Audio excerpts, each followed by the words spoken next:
We welcome you to this video of our Connection service from September the 3rd, 2023.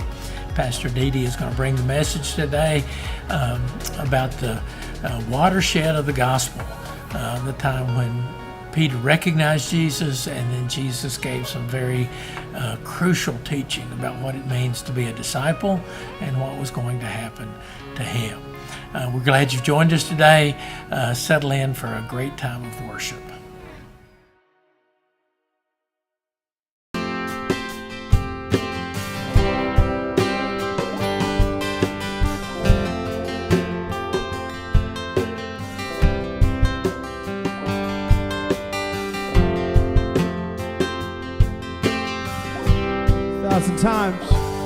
Thousand times I've failed, so your mercy remains. Should I stumble again, I'm caught in your grace. Everlasting light will shine when all else fades. Never ending glory goes beyond all. My heart and my soul, I give you control. Consume me from the inside out, Lord. Justice and praise become my embrace, to love you from the inside out.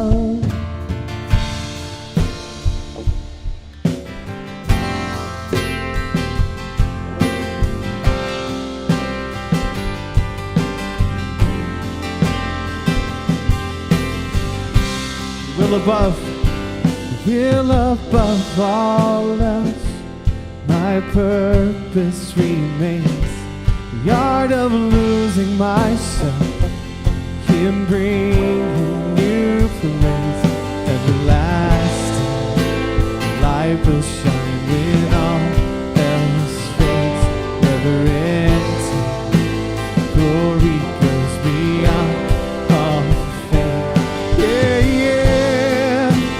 Heart in my soul, Lord, I give you control.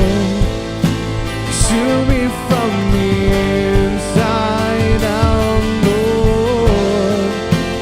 Justice and praise become my embrace, to love you from the inside out.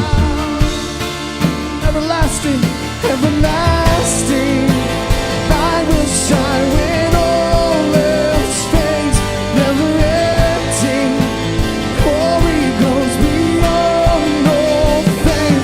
And the cry of my heart to bring you praise from the inside out, Lord. My soul cries out.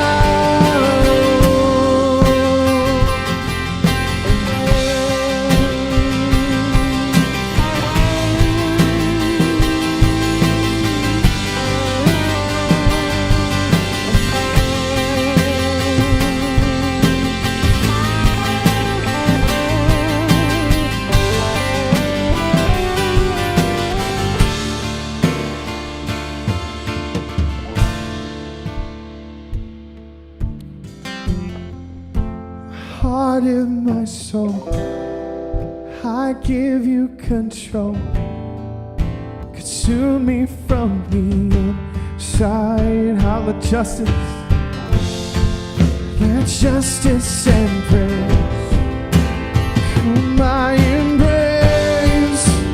Love you from the inside out. Everlasting light will shine when all else fades. Never ending glory goes beyond all fame. And the cry of my heart to bring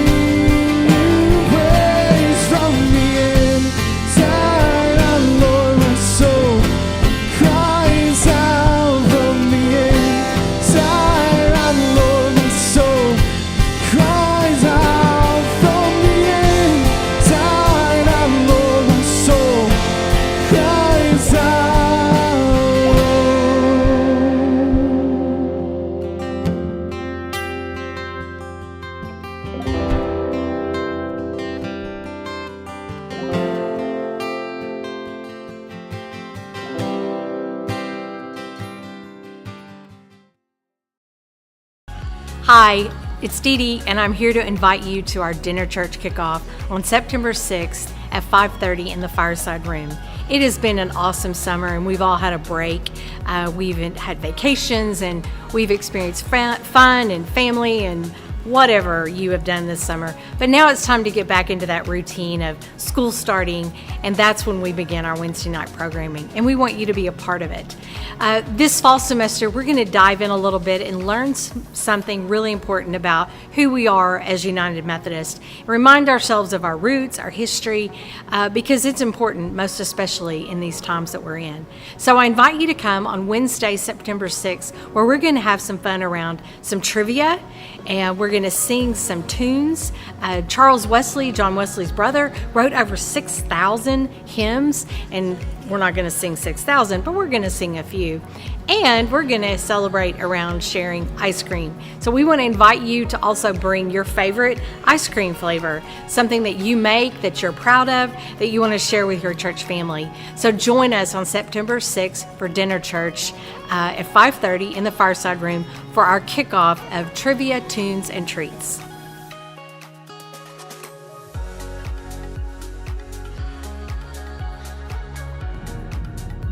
Greetings, friends. I'm looking forward to being with you at First Church in Fort Smith. I've heard of your ministry and the strength of your witness in that community. I've known your senior pastor, Bud Reeves, for a long time, and I just look forward to getting to see you up close and personal. I know that you fund a lot of important ministries, that you have an outreach that extends into many different populations in your community, and I just can't wait to see it all up close and personal. So I appreciate the invitation. I can't wait to be in worship with you, and thank you for what you do for the purposes of Christ and the United Methodist Church. From then on, Jesus began to tell his disciples plainly that it was necessary for him to go to Jerusalem, and that he would suffer many terrible things at the hands of the elders, the leading priests, and the teachers of religious law. He would be killed, and on the third day he would be raised from the dead. But Peter took him aside and began to reprimand him for saying such things. "Heaven forbid, Lord," he said, "this will never happen to you." Jesus turned to Peter and said, "Get away from me, Satan. You are a dangerous trap to me. You are seeing things merely from a human point of view, not from God's." Then Jesus said to his disciples, "If any of you wants to be my follower, you must give up your own way, take up your cross, and follow me. If you try hanging on to your life, you will lose it. But if you give up your life for my sake, you will save it. And what do you benefit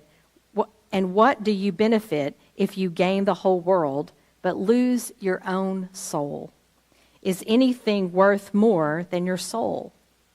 For the Son of Man will come with his angels in the glory of his Father and will judge all people according to their deeds. And I tell you the truth, some standing here right now will not die before they see the Son of Man coming in his kingdom." The word of the Lord. Thanks be to God. I remember when I was about in the 5th or 6th grade, observing my dad going through a period of time in his life where now I would understand it to be kind of a time of self-improvement or self-reflection, or kind of learning to understand oneself better. And what I know now is what I didn't know then, but it really was a time in my dad's life when he was learning to love himself and to make some of those deep changes in who he was. And during that time, I often remember seeing around the house, whether it be by a chair or by his bedside or somewhere where he had it, this book. And the book was The Road Less Traveled by M. Scott Peck. Maybe some of you have read that book. And this book is a spiritual classic, somewhat. because it combines kind of a scientific and religious view to help someone grow by simply confronting and solving your problems through discipline, love, and grace. It's a pretty cool thing, right? Well, during this season of time, I can clearly remember my dad would then leave himself little notes around, little notes that were in his car or on his desk or in the bathroom or on his dresser, wherever he thought he needed to leave a little note. But there were little notes that said, remember to smile, or find the positive today, recognize love, practice grace. I remember those notes really well. There's another thing written about a road, The Road Not Taken by Robert Frost. And I found it interesting this week. I've always loved that poem. So I did a little research and found out that Robert Frost wrote this poem as a testament of his friendship with a man by the name of Edward Thomas. In fact, it was almost like a joke between the two of them for the reason why he wrote it, because these two were good friends and they enjoyed hiking together or taking long walks or spending time with each other out in nature. And it seems that Thomas would always question the path they were going to take. We all have one of those friends, don't we? Are you sure you're going the right way? Do you want to go this way? I can just imagine. So Frost actually wrote this poem, as I said, as a joke. But as time evolved, we know this poem began to then serve Thomas as an inspiration to the path that he would choose in his own life. So let us be reminded of the words from The Road Not Taken. Two roads diverged in a yellow wood, and sorry I could not travel both. But be one traveler long I stood, and looked down one as far as I could, to where it bent in the undergrowth. Then took the other as just as fair, and having perhaps the better claim, because it was grassy and wanted wear, though as for that the passing there had warned them really about the same. And both that morning equally lay, in leaves no steep had trodden black. Oh, I kept the first for another day, yet knowing how way leads on to way, I doubted if I should ever come back. I shall be telling this with a sigh, somewhere ages and ages hence. Two roads diverged in a wood, and I took the one less traveled by, and that has made all the difference. I think most of us can identify with the traveler's dilemma. There are choices and differing directions placed before us many, many times in our lives. And we often stand at a junction where the roads split off and go in their own direction. In the beginning, some of these roads seem too similar, and we don't know what to do. And other times we can see what is being presented, and we stand there trying to decide that we should do what we should do, and then we take our first step on that road which appealed to us, which was our choice. Frost noted that we looked down one of the roads as far as we could. And then perhaps maybe seeing nothing that particularly called us out, we ventured then on that second road, not really knowing where it would lead. And that journey then holds some surprises for us.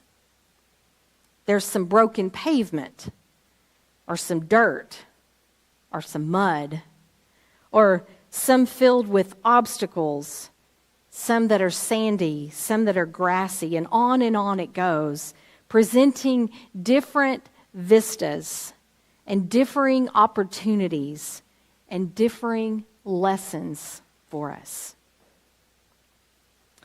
For Jesus' disciples, this must have been the way things were. They had decided to follow Jesus, and they had been living their lives as best they could, but something was missing. Something was broken. And Jesus called to them to come and become those who would bring the words that would capture the hearts of broken and alienated people, of arrogant and apathetic people, and they followed. But not without encountering many hazards, as well as opportunities to learn and serve. Often we hear sentiments like, take the high road, or stay on the straight and narrow, or now this road is really going to lead us to nowhere good. You probably have your own saying around the language that we often use of roads or as metaphors for life. We could probably go on sharing those. And many of them are about being a good or bad person, right? But what about a road that could lead to spiritual growth and exploration? A road that could lead to spiritual growth and exploration, perhaps that road less traveled. Fast forward with me about 20 years, give or take, and my dad was diagnosed with colon cancer. And anytime we hear that word cancer, we all know in the heart of hearts that somewhere in there is a death sentence for sure. But I witnessed something with my dad in how he took that diagnosis and how he took it to enrich his life in some profound ways. I witnessed him to become a spokesperson of how this diagnosis didn't have to define your life. I watched him seize every moment to live all of life that he had. He then poured out his love and presence to his family. He spent countless hours sitting in gymnasiums or on bleachers or in auditoriums just to watch his grandchildren and to serve as their greatest fan. He shared love and encouragement to so many who, like him, had had their life interrupted by a terminal illness. And even in his last days, when the pain was terribly unbearable, he still offered love and grace to all of those around him. When my dad was handed this road to take, he chose to travel it in such a way as to bring hope and promise, in spite of the eventual outcome. As I look back over the course of my dad's life, I think about those days when I was in the 5th or 6th grade, when I saw that transformation happening in him, how powerful that played out in his life. So what's it been like for you? Think about all the roads that you have encountered and the decisions that you've had to make.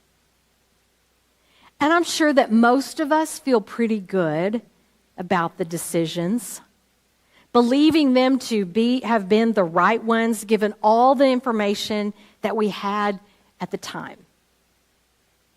And they were good decisions, and you have probably stood by them.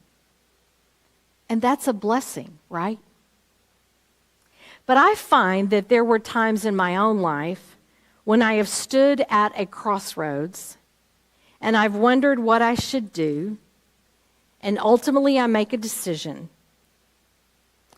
But I continue to wonder what things would have been like if I'd followed that other path. We've been there, right? Choices. There are many choices that seem to come to us. Little choices and monumental choices. What and whom should we follow? And really the truth is that left to our own devices, we would probably ultimately wander around in circles, asking ourselves those questions. But Jesus set his foot on the path, and he kept his focus. And one night, he prayed to let things be different. He said, "Let this cup pass from me, Lord." And quickly followed it then with a statement of commitment to the very end when he said, "Nevertheless, not my will, but your will be done." And Peter, hearing Jesus' statement about going to Jerusalem, where he would suffer at the hands of religious and secular authorities, tried to intervene, claiming that those things just could not happen. You see, Peter became an obstacle because he was frightened and he could only see the danger. But Jesus saw his pain. He said, "Get behind me, Satan." No, that's not necessarily a nice thing to call Peter. But this path, the path that was set for Jesus, each disciple would have his or her own path. So Jesus calls us to follow him, to be willing to place our trust in him, to take up the cross, face forward, and focused on the glorious goal. So can you let go of the painful path that you might be on? And can you take a step on the pathway of hope and salvation? Because the beautiful thing is, it is your choice. It is always your choice. I shall be telling you this with a sigh. Somewhere ages and ages hence, two roads diverged in a wood, and I took the one less traveled by, and that has made all the difference. Today, we have an opportunity to make a choice. Whether it be for the first time or whether it be one that you have made countless times in your life, to simply accept the call and claim that Jesus has on your life. To profess, just as Peter does, and claim Jesus to be the Messiah, the Lord, the Savior of your life. But not only to profess that, not just to speak those words, but then to live into its reality. As we each pick up our cross and follow where Jesus leads. As we practice one more time this sacred means of grace, here at this table where we meet Jesus, where Jesus has set it all before us. So maybe today is the day you say yes to a road that Jesus has been showing you for a really long time. Or maybe today is the day you say yes to follow wherever that road may lead. But I invite us to consider that as we come to this table. May we each be open to simply saying yes to a life that is freely offered without price, but it is given with an abundance of love and grace. Let us prepare ourselves to come to this table. Thanks for joining us today, and I hope you enjoyed and got something out of our Connection service. If you need more information about First United Methodist Church, just visit our website, FSFUMC.org. God bless you. Hope you have a great day.